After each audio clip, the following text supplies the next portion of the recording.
Так, хорошо. Хорошо. Перед тем, как начнем, я немного представлюсь.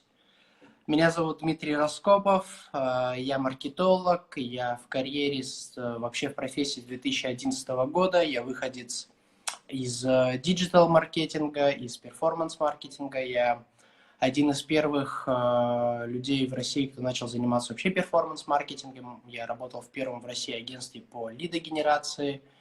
В основную свою карьеру я делал в агентствах, в том числе в самом крупном рекламном агентстве за пределами МКАДа. С 2014 года я живу в Якутии. Я уезжаю, приезжаю, но большую часть жизни провожу здесь. У меня есть клиенты из Якутска, у меня есть клиенты из Центральной России.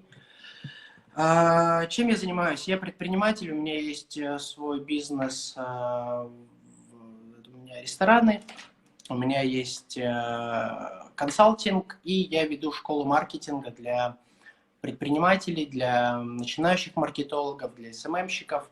В общем, я делаю так, чтобы своими знаниями делиться с миром. Я в этом вижу особую важность. Мне нужно понять, сколько мы еще времени ждем. И... Так, сколько у нас участников? Я думаю, наверное, опаздывающих особо ждать не будем.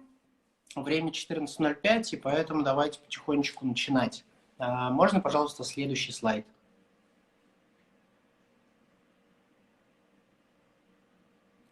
Итак, какие темы я подготовил на сегодня? Мы сегодня хотим поговорить про особенности маркетинга в период пандемии. И я хочу рассказать, чем особенен этот кризис, что за новая реальность сейчас происходит вокруг нас, как в эту реальность можно ворваться с помощью помощи и продаж, что делать со своей лояльностью и с лояльностью клиентов и аудитории, и что делать прямо сейчас. Это основные темы, которые мы будем сегодня обсуждать. У меня тут, скажем так, 3 темы, поэтому я постараюсь очень-очень емко все это уложить в час. Все вопросы задавайте, я на них в конце отвечу. Мои контакты тоже в презентации указаны, если я не успею ответить, задавайте их. И давайте, наверное, начинать. Следующий слайд.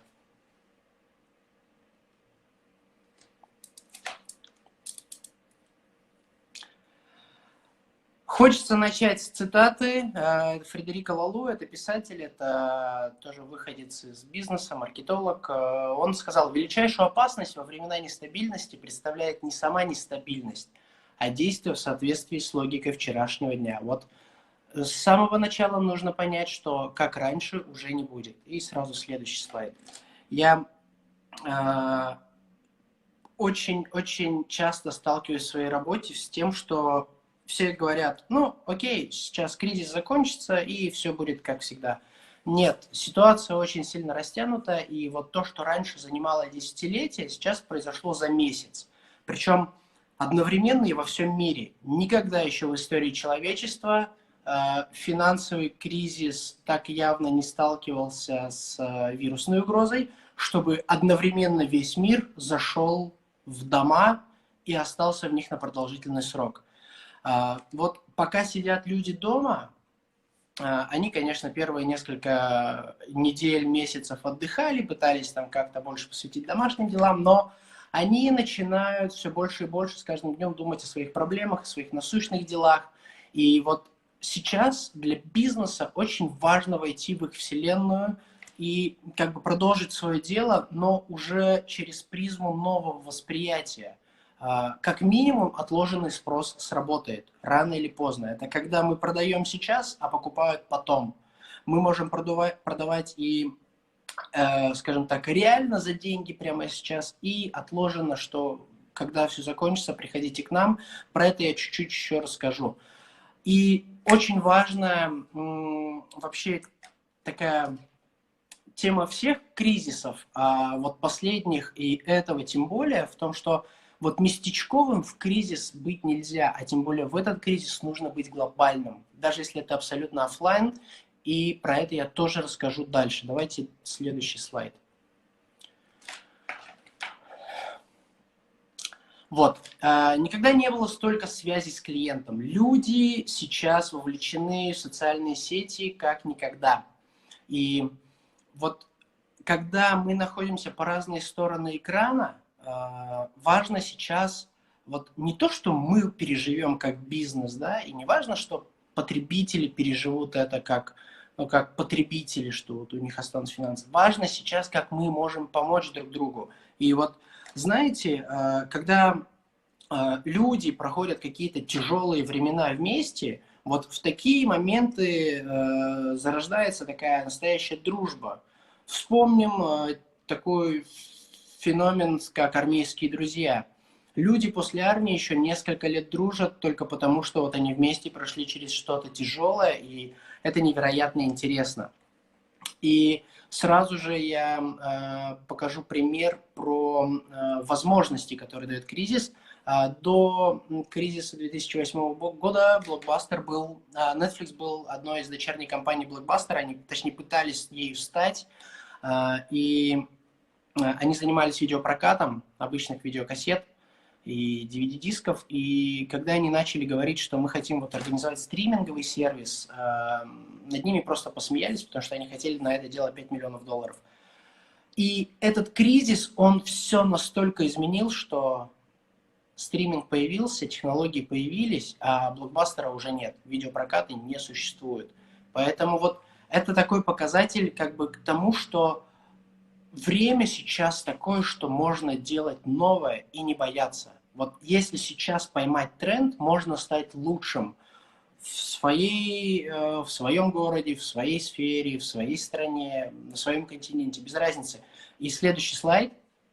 Как я уже сказал, что вот не нужно сейчас быть, как бы бояться и ждать, что все будет как раньше, потому что мы можем ошибаться. Мы вот сейчас начинаем все с нуля. Новый мир, новая планета, новая реальность. Но вот если что-то сделать, то можно измениться и можно, скажем так, пройти туда, докуда конкуренты не дойдут. Поэтому нужно переформатироваться быстрее. Ждать сейчас ничего не нужно. Вот те, кто в самом начале этой пандемии что-то начал делать, они достигли уже крутых результатов, и я про это тоже расскажу дальше.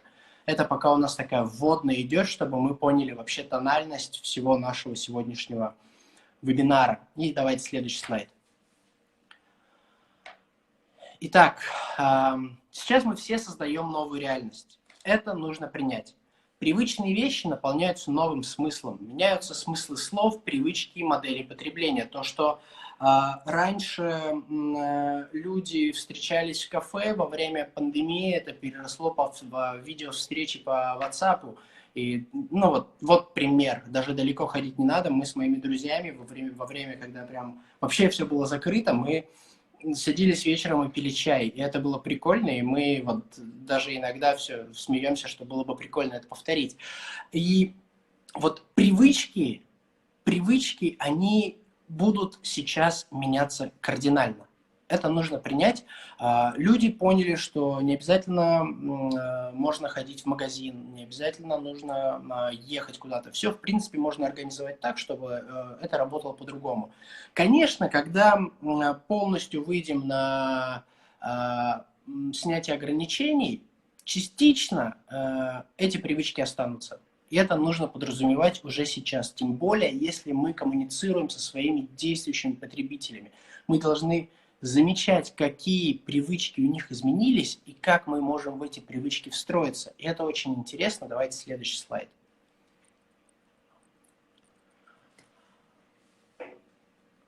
Меняется образ жизни. Рекламная платформа Unruly провела исследование среди почти 3000 респондентов и обнаружила самое яркое изменение в поведении людей. Люди проводят на 50% больше времени в своих смартфонах.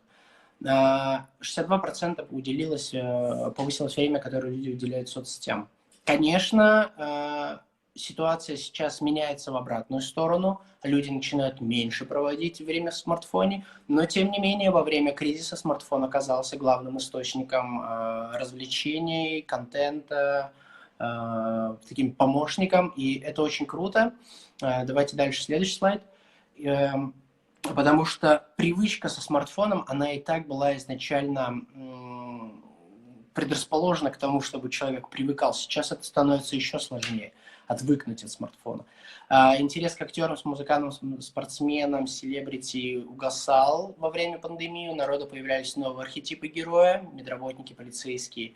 И вот все, кто поддерживал так или иначе эту стабильность, на это тоже нужно обращать внимание, потому что акцент с блогеров, крупных селебрити, если перенести на небольших блогеров, но с абсолютно надежной аудиторией, вот 60 тысяч, допустим, у блогера и 5 тысяч, допустим, у врача, ценность аудитории может оказаться на стороне врача.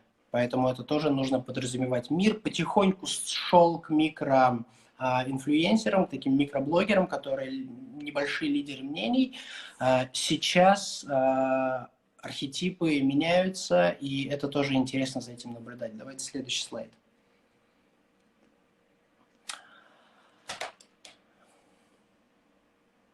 Отношение друг к другу у нас во время пандемии тоже менялось. Мы начинали друг друга бояться курьеров, бояться, что мы чем-то заразимся. Поэтому после окончания пандемии, даже вот когда сейчас запустились торговые центры, люди, часть людей все равно выдерживает дистанцию. Я не говорю про тех, кто сейчас ломанулся прям сразу в торговый центр, это нормально, люди изголодались.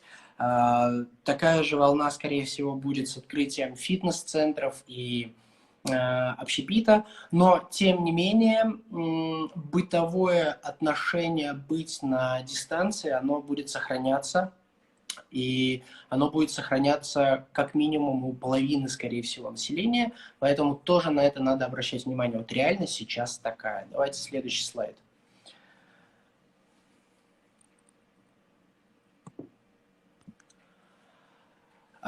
Стремление потребителя увидеть в бренде моральные, этические, социальные ориентиры, найти личную связь, установить эмоциональный контакт. Вот сейчас это будет значительно влиять на выбор, кому оставить деньги. А вот с теми компаниями, которые повели себя не совсем правильно, могут ли чуть ли не попрощаться. Почему? Вообще изначально такая тенденция складывалась на протяжении какого-то времени. Вообще все, что я сейчас рассказываю, оно потихонечку так или иначе становилось. Но вот этот кризис с этим наложенным карантином, он агрегировал это все и дал взорваться. Поэтому вот, к сожалению или к счастью, это произошло. Это немножко даст отток назад, но, тем не менее, тенденция усилится дальше. Вот про то, что я говорю, на это тоже нужно обращать внимание. Давайте следующий слайд.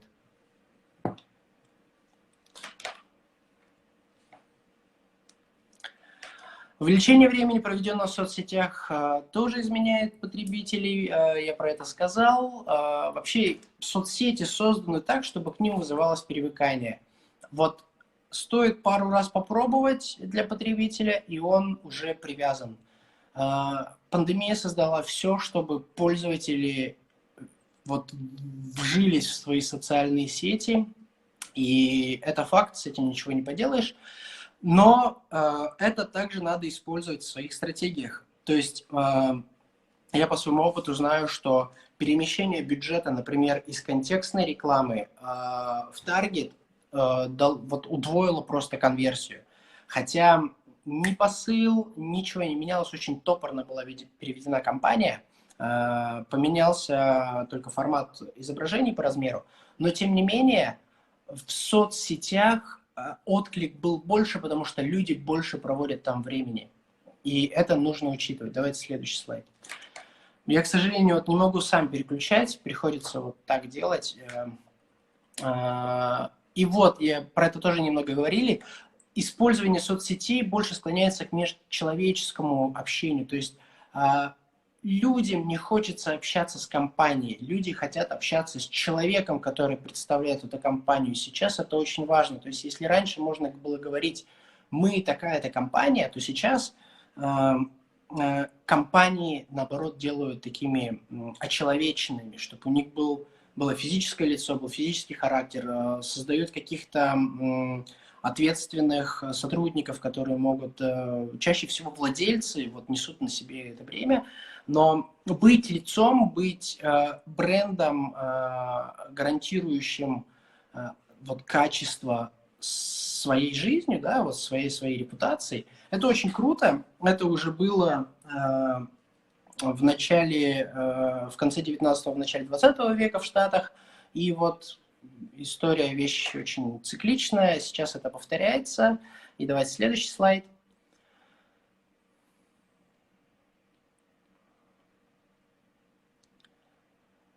Но вот самое интересное, самая мякотка. Вот за то время, что мы все провели в соцсетях, и все наши потребители и клиенты, соцсети получили в разы намного больше информации о нас, чем у них было. Они знают наши предпочтения, нашу историю посещения сайтов, наши покупки. Вот мы сейчас за время карантина очень сильно наследили, оставили очень много цифрового следа для соцсетей, и вот таргетированная реклама будет все более и более точечной. И вот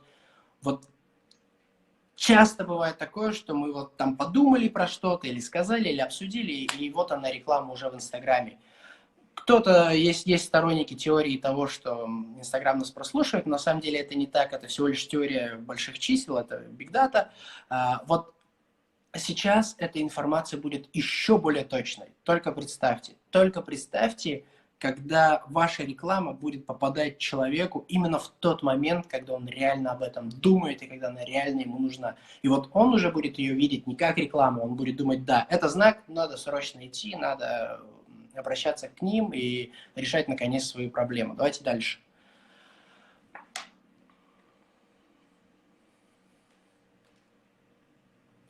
Ну и, конечно, финал такой, если тебя нет в соцсетях, то тебя нет вообще. Это перефразированная фраза Билла Гейтса, если тебя нет в интернете, то тебя нет вообще.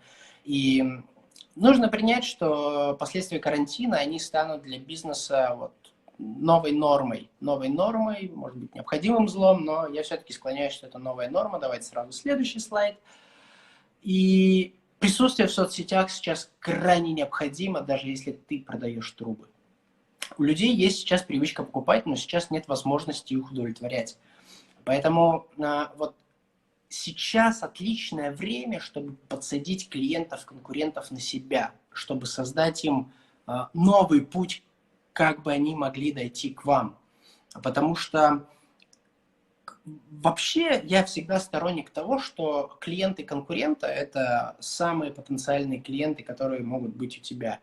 Потому что схожесть аудитории и восприятие необходимости получить услугу сейчас, она крайне высока. Поэтому даже в мирное время это крутой путь, а сейчас, когда начался вот этот хаос, неразбериха, кто-то ослаб, кто-то стал сильнее, без разницы.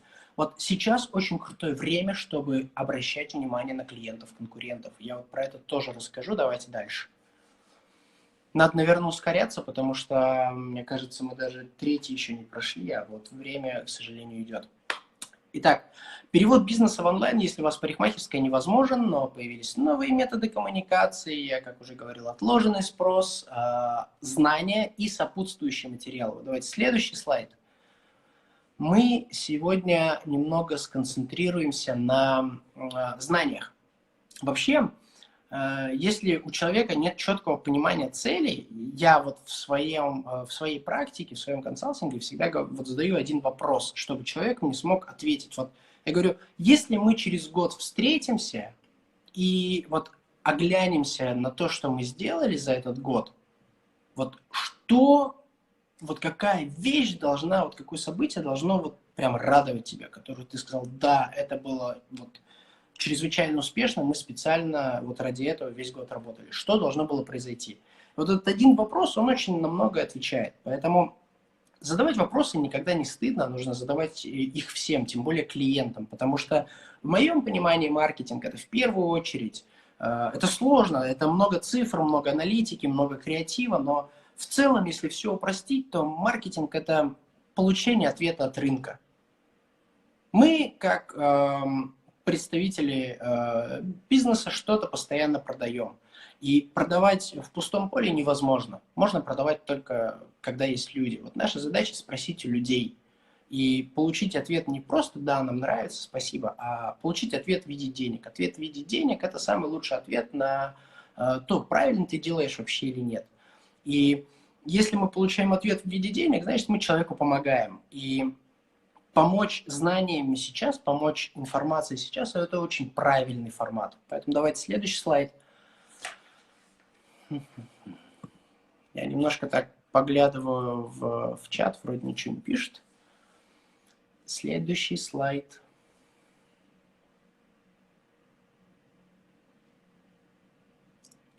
Вот, прибыль пропорциональна пользе. Вот только принося помощь, мы получаем прибыль. Это самое простое, самое незыблемое правило. Его нужно всегда помнить, его нужно произносить каждое утро, когда встаешь с кровати, потому что что бы ты ни делал, если это не приносит пользы, прибыли не будет. Можно долго на эту тему рассуждать, приводить примеры, но вот кто сможет меня опровергнуть, кто сможет показать мне обратное, и я не смогу контраргументировать, напишите мне в WhatsApp. И если так получится, я вам подарю месяц обучения в своей школе маркетинга. Давайте дальше.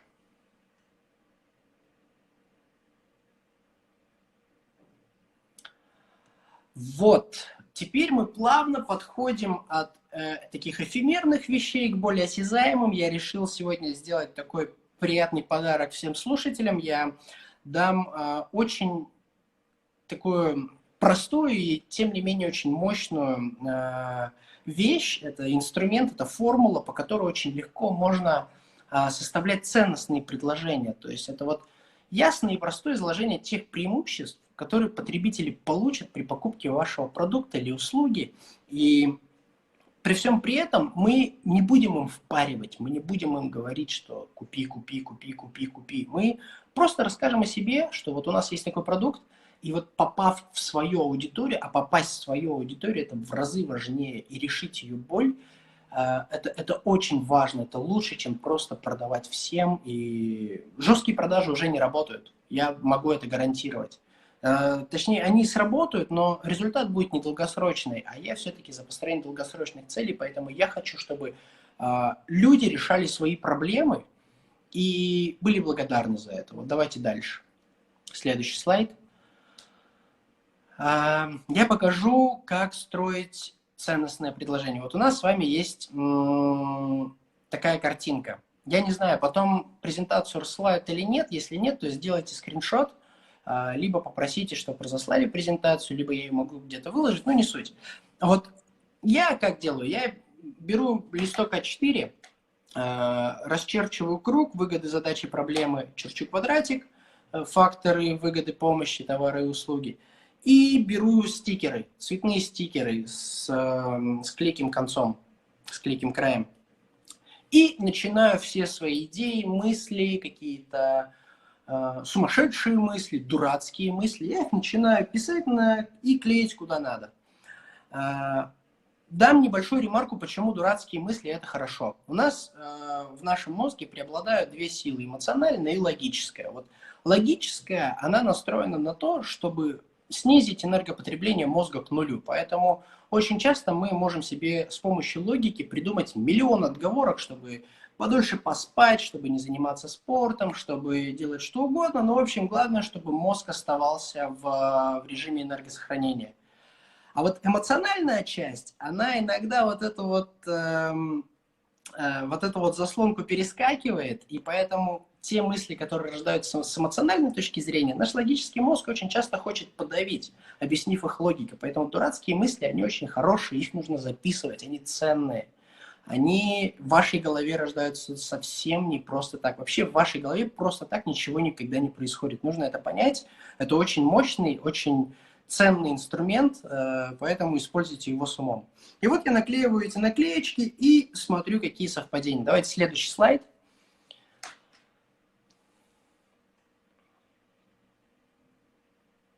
Вот, модель состоит из двух частей. Информация о потребителях, кружочек, и о ценности предложения продукта. Вот сначала заполняется профиль. Под каждый профиль вот желательно писать, какой сегмент, для какого сегмента. Вот для каждого сегмента лучше заводить свою бумажку отдельную, чтобы их потом не путать, чтобы лишний раз не отклеивать. Я завожу под каждый сегмент аудитории отдельную бумажку и начинаю с задачи. Задачи, которые клиент хочет решить. То есть, если мы продаем, если это доставка воды, то человеку просто домой нужна вода. Проблемы и сложности, которые есть у клиента в процессе решения его задач. То есть, нужно звонить, трубку не берут, долго ждать, там, ну и там неудобно оплачивать, не хочу Сбербанк онлайн, хочу картой, не хочу картой, хочу Сбербанк онлайн. В общем, все это записываем, фиксируем. И тут мы начинаем фантазировать, какие преимущества и удобства клиент хотел бы получить в процессе вот, решения этой задачи. И тоже фантазируем. То есть там бонусная система, еще что-то там, 3 бутыля покупаешь, там 4 в подарок. Ну, в общем, думаем, что бы ему хотелось, какие удобства ему хотелось бы. Если ничего не придумывается, или бизнес новый, или вообще ничего не понятно, идем спрашиваем. Спросить – это очень простой вариант. Тем более сейчас можно спрашивать, не выходя на улицу. У Яндекса есть такой сервис, называется Яндекс Взгляд, по-моему. И там можно проводить огромные опросные кампании задешево, по большим выборкам данных, по разным сегментам. В общем, очень интересная тема. Спрашивать нужно. Вот я, как маркетолог, без предварительного исследования вообще стараюсь никуда не лезть. Но, тем не менее, фантазировать нужно. Это важно. Давайте следующий слайд. И у нас есть квадратик, представленный нами.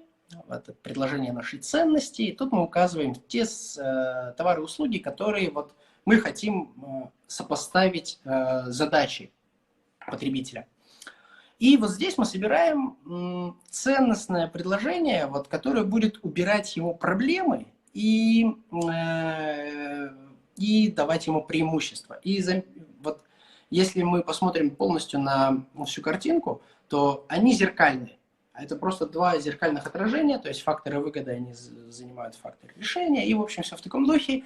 И накидываем. То есть, если человек хочет оплату картой, мы ему предлагаем такую-то. И в итоге мы получаем таблицу, заполненную кучей идей. Скажем так, на каждый аргумент у нас есть контраргумент. Давайте следующий слайд.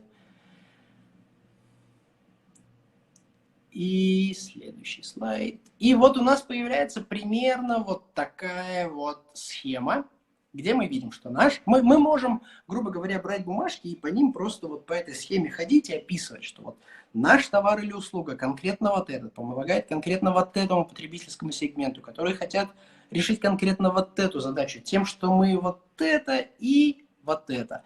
И получается, что мы из сотен вариаций можем составить несколько таких крутых ценностных предложений, которые, во-первых, нам будет не стыдно показать, мы будем наконец-то понимать, что мы продаем и кому продаем, потому что часто это оказывается почему-то огромным вопросом даже для опытных предпринимателей. Когда берешь компанию, которая работает там 3-4 года, начинаешь с ними разговаривать, и они, не знаю, ну просто нам звонят. Вот когда ты начинаешь понимать, что ты продаешь, то у тебя больше уверенности. Когда клиент получает зеркальное прямо отражение всех его возражений, зеркальное закрытие, это глубоко в сердце ему садится, он говорит, да, я согласен, меня услышали, я согласен. Давайте следующий слайд. И еще вторая формула должна быть. Вот, можно еще вот так описать, что наш продукт помогает тем, который хочет, чтобы тем, что решает. В общем, варьируйте эти формулы, смотрите и записываете клевые, которые понравились. Что с ними делать дальше? Конечно же, пускать в мир. конечно же, нужно их максимально быстро вбрасывать в лояльную аудиторию, в тех клиентов, которые у вас уже есть, и смотреть, насколько произошел отклик. Чем больше таких тестов будет сделано, тем лучше. Я вообще сторонник микротестирования. Есть такая потрясающая книга, Lean Startup называется, по-моему, по-русски она называется как типа стартап без бюджета или что-то такое. Короче, суть в чем? В том, что на исследование, на проработку продукта, на тестирование гипотезы деньги не нужны. Это все можно сделать практически потренироваться на кошках в прямом доступе. Это очень просто и доступно. Вот не нужно все слишком сильно усложнять, нужно просто быстро попробовать. То, что придумал наш мозг, реально ли это так для других людей или нет? Вот эту гипотезу нужно проверить. И дальше получается, что когда мы видим результат, мы идею берем в разработку и пускаем дальше. Когда мы видим, что результат плохой, мы от нее избавляемся и не жалеем. И опять же, этот подход, он очень круто учит тому, что не нужно страдать из-за того, что что-то не получилось. Потому что когда ты относишься ко всему как к гипотезе, тебе очень просто перейти дальше и работать дальше. Не страдать, не думать. У нас же как обычно есть. Люди там месяц придумывали продукт, потом еще 3 месяца делали там сайт или Инстаграм, потом искали СММщика еще месяц, потом еще что-то делали, потом еще арендовали зачем-то офис. Ну, в общем, кучу работы сделали, начинают работать, а людям не нужно. Или ценностное предложение не сработало. И все. И на этом все начинает рушиться. Деньги потрачены, время потрачено, ресурсы улетели, сил нет. Зачем? Берешь идею, быстро раскидываешь ее на ценности, тестируешь. Ответ есть? Отлично. Ответа нет или ответ плохой? Но не наша история, идем дальше. Все, давайте следующий слайд. А то я так могу долго рассказывать.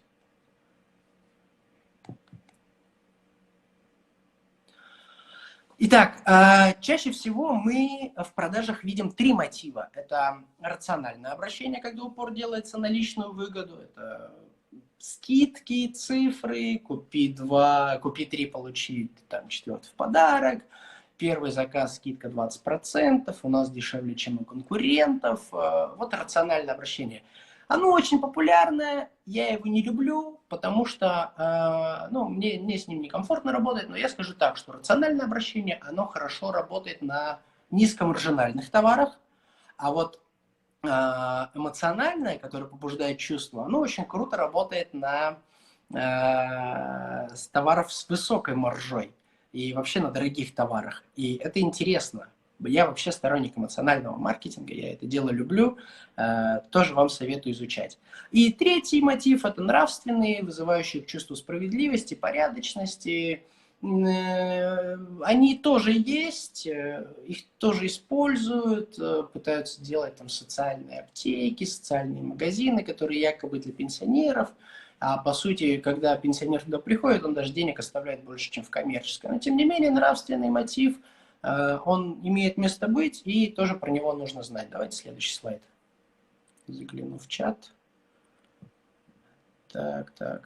Сколько зарабатываете, какие у вас результаты, сколько у вас примерно. Ну, давайте в конце отвечу. Так, еще интересный момент. Вот когда у нас есть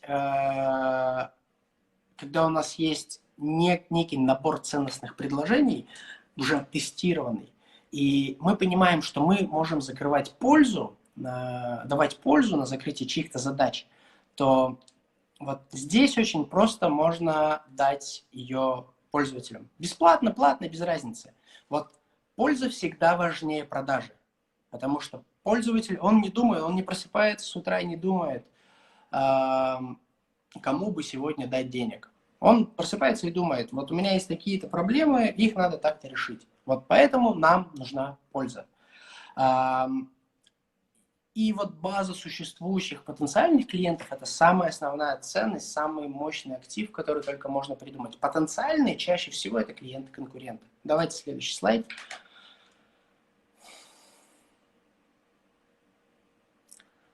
Например, вы магазин косметики и вместо покупки прямой рекламы создаете канал на YouTube или страницу в Инстаграме, где бесплатно рассказываете про косметику, как правильно ее подобрать, это важный момент, и использовать. И вот тот, кто обучает, он формируется как эксперт в своей теме, и вот в результате вы получаете больший охват, потому что если человек реально увидел, как правильно подобрать косметику, например, под такую кожу, он сделал так, как ему посоветовали, и результат оказался правильным, клиент оказался довольным, он ваш. Все. Давайте следующий слайд. Это такая вот сейчас очень хочется быстренько пробежаться по этим делам. Я вот на формуле хотел заостриться. И, как всегда, нужно спросить у аудитории, что именно нужно. И такой небольшой еще совет, как быстро создавать контент.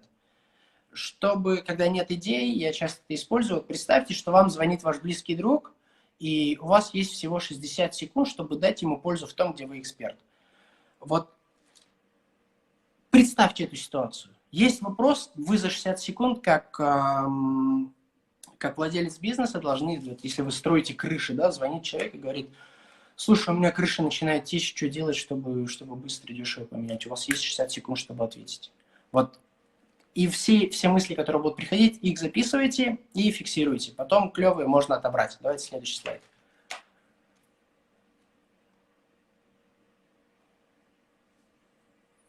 Работа на лояльность. Как создать продукт? Нужно опросить, выявить ключевую боль, упаковать что-то полезное, получить обратную связь.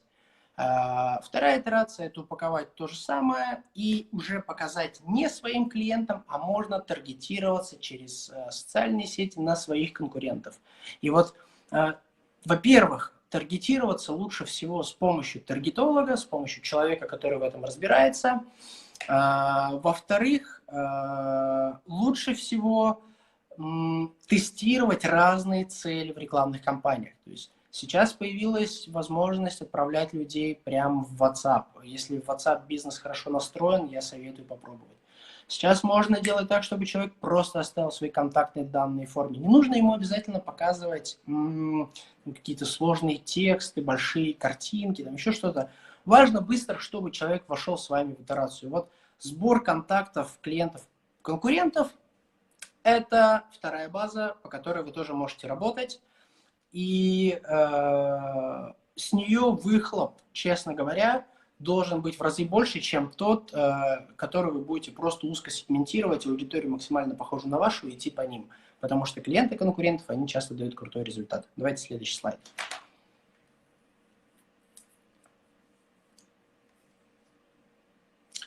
На обучающих проектах, ребята, я тоже сейчас про кейс расскажу, про один, опросили аудиторию, упаковали полезное, создали MVP, собрали оплаты, увидели, что это реально работает, и повторили по той же итерации на конкурентов. Следующий слайд.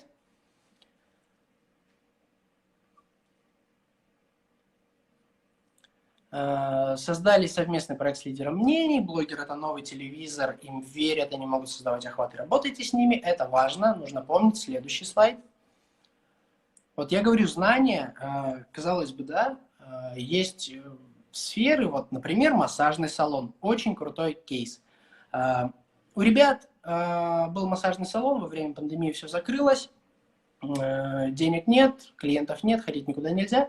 Они сделали такую вещь. Они разработали линейку обучающих курсов. От бесплатного до персонального сопровождения у них был бесплатный. 3 простые техники для самомассажа они разослали это своим клиентам. Плюс у них был дешево обучающий курс «Как в 50 выглядит на 20». Они тоже разослали это своим клиентам за 3000 рублей. Клиенты там друг другу там, в семьях массажировали. И прям мастера рассказывали. И был дорогой курс. Персональное обучение с мастером онлайн. Что произошло? Люди начали покупать, и массажный салон все это время простое находился в плюсе. И, соответственно, когда они будут выходить на обычный рынок, они будут делать что? Они будут развивать дальше это направление, чтобы зарабатывать больше денег. Давайте следующий слайд.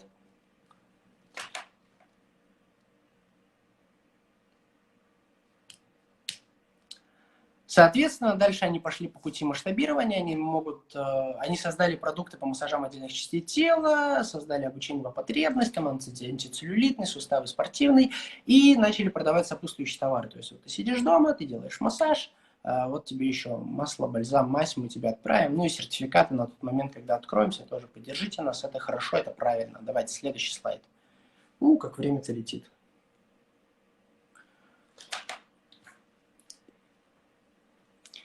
И вот, хочется подводить к тому, что ваши существующие клиенты – это самая ценная аудитория, что сейчас ну и вообще всегда, но сейчас особенно очень важно работать с ними. Один новый клиент, он очень дорогой, один старый клиент, он вот уже, он здесь, у вас есть его контакты, у вас есть какие-то торговые отношения, надо продолжать с ними работать. Помогать им, чтобы они помогли вам. Вот именно только так это все может вообще работать. Потому что если у вас будет только одна цель, чтобы как бы побольше вытащить денег из каждого клиента, то эти отношения недолгосрочные, с ними ничего происходить не будет хорошего. А вот если вы будете помогать человеку, человек будет помогать в ответ. И лучший ответ – это деньги. И вот нужно учиться общаться со своими клиентами онлайн. Давайте следующий слайд.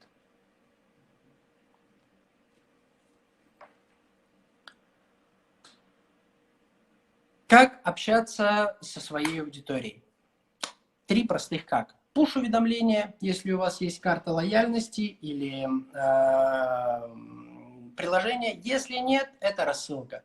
Я использовал пуш-уведомления, потому что у меня практически везде стоят пуши, я работаю в основном по ним.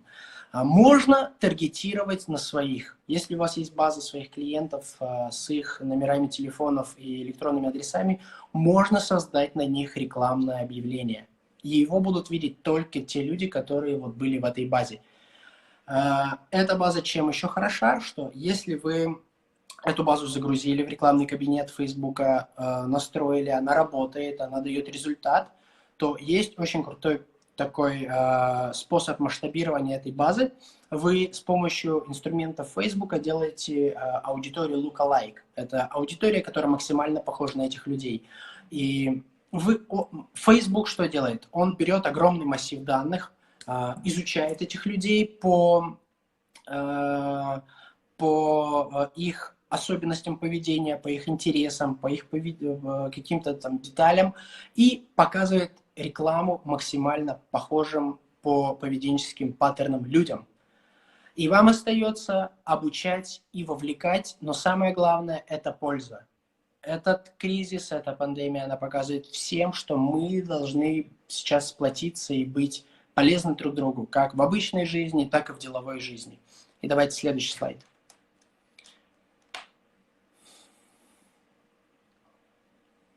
Ну и вот, быть глобальным сейчас проще, чем никогда раньше. Вот ребята с массажным салоном, они сейчас могут работать на всю Россию.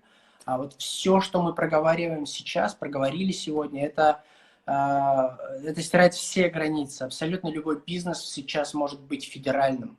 И надо помнить, что все крупные ребята, особенно в IT-сфере, они все начинали в кризис. Яркие тому примеры – это Airbnb, Netflix. Обязательно почитайте их истории, хотя бы просто в интернете. Вдохновляйтесь этим, вдохновляйтесь тем, как люди в кризисных ситуациях принимали новые решения по, казалось бы, идиотским идеям. Давайте следующий слайд. Следующий слайд. Ну и вот, подытожим, что делать прямо сейчас. Во-первых, принять новую реальность, как раньше уже не будет. Во-вторых, по этой формуле поработайте над своими ценностными предложениями. Раскройте разные проблемы на разных сегментах. Изучите потребности и создайте ценностные предложения. Это очень крутая польза здесь и сейчас сделать что-то. Это вы этот вебинар будете вспоминать через какое-то время и думать, блин, слава богу, что я увидел этот Value Proposition Canvas, и я рад, что я про него узнал, теперь он мне помогает решать очень круто мои задачи. Дальше. Продумайте свое направление по сбору контактов клиентов, конкурентов. Покажите им свою экспертность, помогите решить их проблемы сейчас вот с помощью ценностных предложений. И, возможно, вы увидите новое направление для себя. Дальше. Поработайте с существующей аудиторией, с теми людьми, которые уже в вашей клиентской базе. Дайте им всю пользу из пунктов 3 и 4 и даже больше, потому что это уже ваши люди, это уже ваши клиенты, это ваши друзья. Дайте им больше, окутайте их заботой и пользой, и они ответят вам взаимностью. И самое главное, не бойтесь экспериментировать и тестировать новые теории и гипотезы. потому что чем больше идей будет опробировано, чем больше идей будет выпущено в реальный мир и будет получен реальный эффект, тем дальше вы сможете продвинуться. Если все время сидеть и рассуждать с помощью логики, это чаще всего топтание на месте. Поэтому если у вас есть идея, и вам кажется, что она рискованная, что это никто не купит, людям это не надо, просто попробуйте и покажите это людям. В небольшом видео, одним постом, одним сообщением, идеи, фото, какой-то прототип соберите, но попробуйте. И если ответ будет «да» или хотя бы положительный, в эту сторону двигаться надо. Если нет, то лучше забросить. Поэтому давайте следующий слайд. Супер! Мы уложились за 50 минут. Всем спасибо за участие. Мои контакты на всякий случай здесь. И я ухожу в чат, чтобы посмотреть вопросы. Так, вопросы все в чате. Читаю чат. Так, добрый день, добрый день. Какие у вас результаты в качестве маркетолога? Василий Иванов. Сколько от маркетинга? Сколько зарабатываете? Ничего себе. Сколько у вас примерно клиентов, если у вас YouTube-канал? Нет, YouTube-канала нет. Про деньги я с незнакомыми людьми не разговариваю. Клиентов у меня сейчас 3 активных. Из них 1 за пределами республики. 2 из республики. Дальше. Если я так... Какой сервис используете для анализа конкурентов в социальной сети Instagram? Например, раньше был Telegram софт, с помощью этого софта проводил способ. Смотрите, сейчас я ничем не провожу самостоятельно, я нанимаю для этого людей, но если требуется, я чаще всего использую такой сервис, как SimilarWeb. Я его, наверное, даже сейчас покажу на планшете. Этот сервис очень хорош тем, что он изучает, там есть бесплатный доступ, и он изучает не только то, что было сделано с лабораторией, сейчас, секунду. Не только то, что было сделано со страницы, он изучает аудиторию, которая посетила его, и сейчас покажу. В общем, я сейчас не знаю, видно, не видно. У них вот такой сайт, называется SimilarWeb. Вот он. Вау! SimilarWeb. Запишите его. Тут можно изучать показатели по страницам, по сайтам, по социальным сетям. Очень мощная тема. Она помогает изучить самое главное – это аудиторию.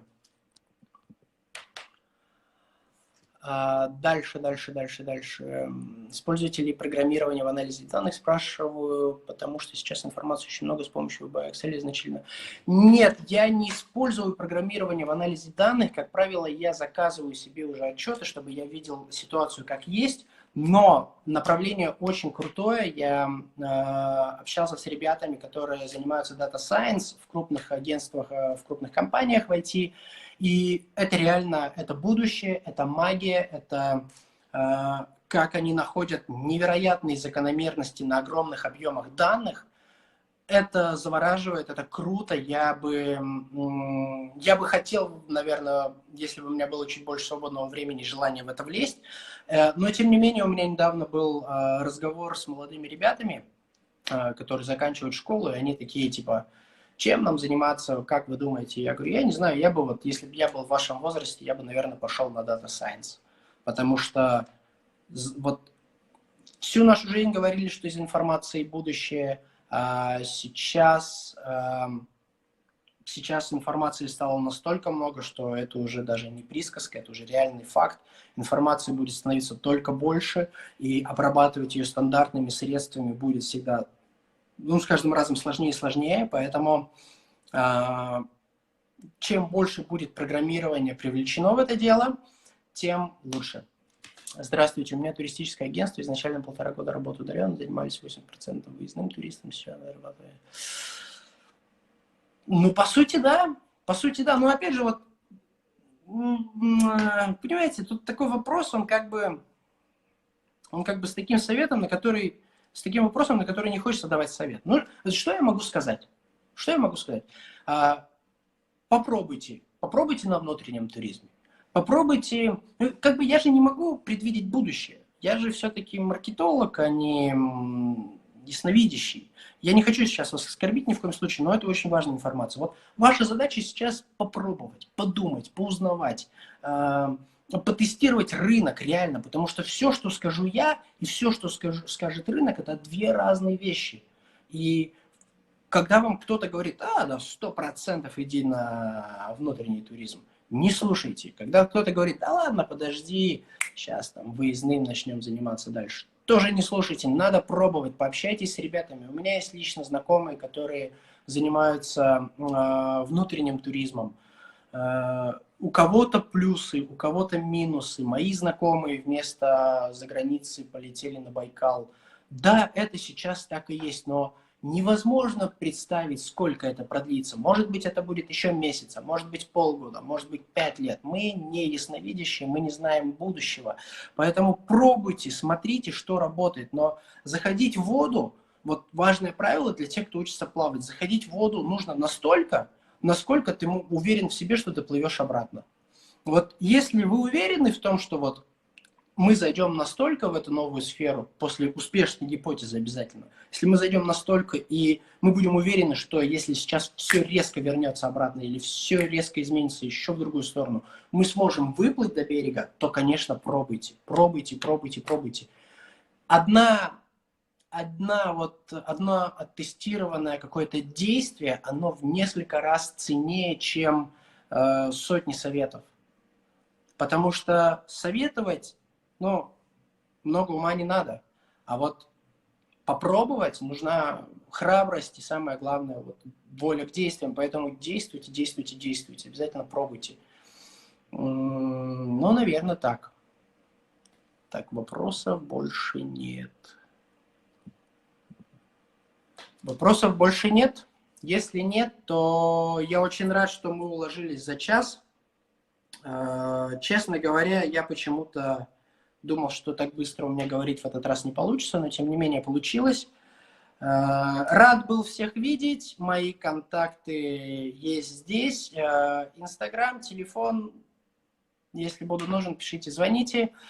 И, наверное, на этом все. Спасибо за участие. Вы все молодцы, что потратили час своей жизни на то, чтобы узнать что-то новое, потому что, как правило, с такими людьми будущее. Нужно постоянно что-то узнавать. Сам постоянно трачу деньги на обучение. Жена ругается. Все, наверное, все. Давайте тогда прощаться. Сколько денег что? Я зарабатываю, не скажу. Сколько денег трачу, не скажу. Я про деньги вообще с незнакомыми людьми не разговариваю. Я не знаю, кто вы. Ладно. Давайте прощаться. И всем пока.